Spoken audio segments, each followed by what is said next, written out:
राज्यसभा में मोदी की 90 मिनट्स की स्पीच, कांग्रेस पर भड़के पीएम मोदी, क्या कुछ कहा, आइए देखें। 1.5-2 घंटे तक क्या जुल्म किया था आप लोगों ने मुझ पर, और उसके बाद भी मैंने एक भी शब्दों की मर्यादाएं तोड़ी नहीं थी। पश्चिम बंगाल से आपको जो चैलेंज आई है,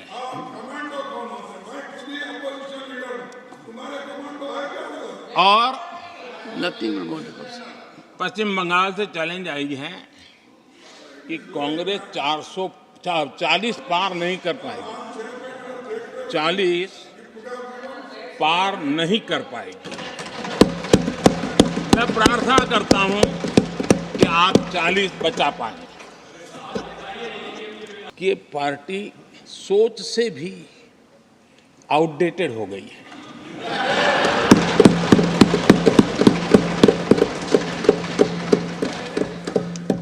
और जब सोच आउटडेटेड हो गई है तो उन्होंने अपना कामकाज भी आउटसोर्स कर दिया है।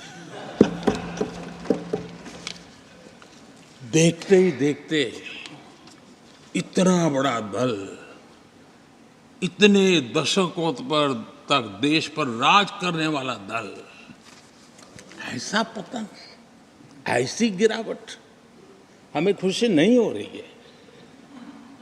हमारी आपके प्रति संवेदनाएं हैं, लेकिन डॉक्टर क्या करेगा जी, पेशेंट खुद। आगे क्या बोलूं?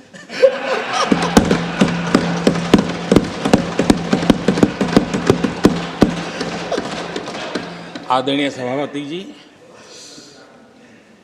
ये बात सही है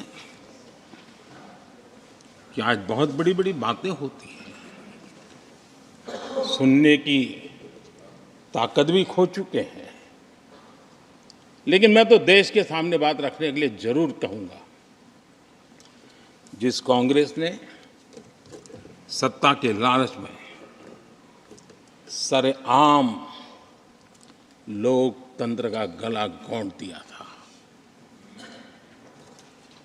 जिस कांग्रेस ने दर्जनों बार लोकतांत्रिक तरीके से चुन करके आई सरकारों को रातों रात भंग कर दी थी,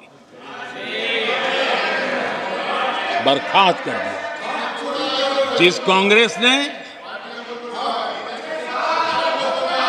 देश की संविधान, लोकतंत्र की मर्यादाओं को जेल के सलाखों के पीछे बंद कर दिया था, जिस कांग्रेस ने अखबारों पर ताले लगाने तक की कोशिश की थी, आवाज, जो कांग्रेस देश को तोड़ने के नैरेटिव घड़ना का नया शौक उनको पैदा हुआ, इतना तोड़ा कम नहीं है, अब उत्तर दक्षिण को तोड़ने के लिए बयान दिए जा रहे हैं।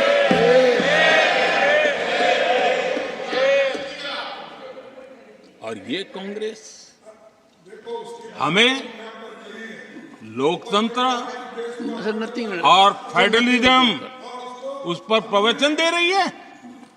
आदरणीय सभापति जी, जिस कांग्रेस ने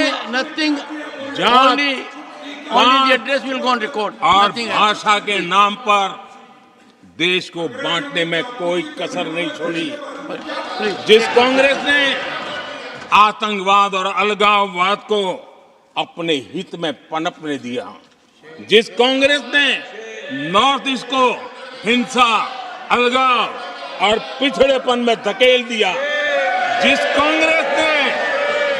कांग्रेस के राज में नक्सलवाद के लिए, देश के लिए एक बहुत बड़ी चुनौती बनाकर के छोड़ दिया, जिस कांग्रेस ने देश की बहुत बड़ी जमीन दुश्मनों के हवाले कर दी, जिस कांग्रेस ने देश की सेनाओं का आधुनिकीकरण होने से रोक दिया, वो आज हमें राष्ट्रीय सुरक्षा और आंतरिक सुरक्षा के लिए भाषण दे रहे हैं।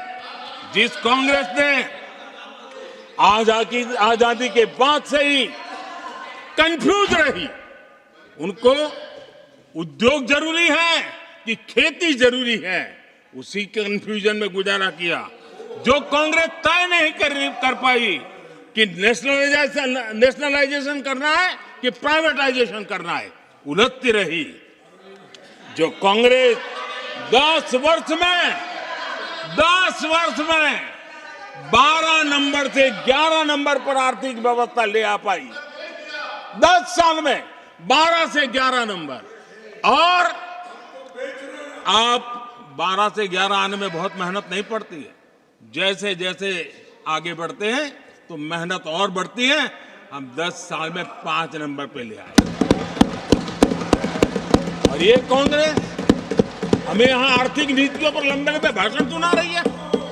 आदरणीय सभापति जी, जिस कांग्रेस ने ओबीसी को पूरी तरह आरक्षण नहीं दिया, जिसने सामान्य वर्ग के गरीबों को कभी आरक्षण नहीं दिया, जिसने बाबा साहब के बजाय बाबा साहब को भारत रत्न देने योग्य नहीं माना, अपने ही परिवार को भारत रत्न देते रहे, जिस कांग्रेस ने देश की गली सड़कों चौक चौराहे पर अपने ही परिवार के नाम के पाठ जड़ दिए हैं, वो हमें उपदेश दे रहे हैं। वो हमें सामाजिक न्याय के पाठ पढ़ा रहे हैं। आदरणीय सभापति जी,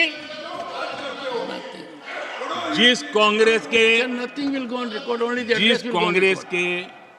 अपने नेता की कोई गारंटी नहीं है, अपनी नीति की कोई गारंटी नहीं है, वो मोदी की गारंटी पर सवाल उठा रहे हैं।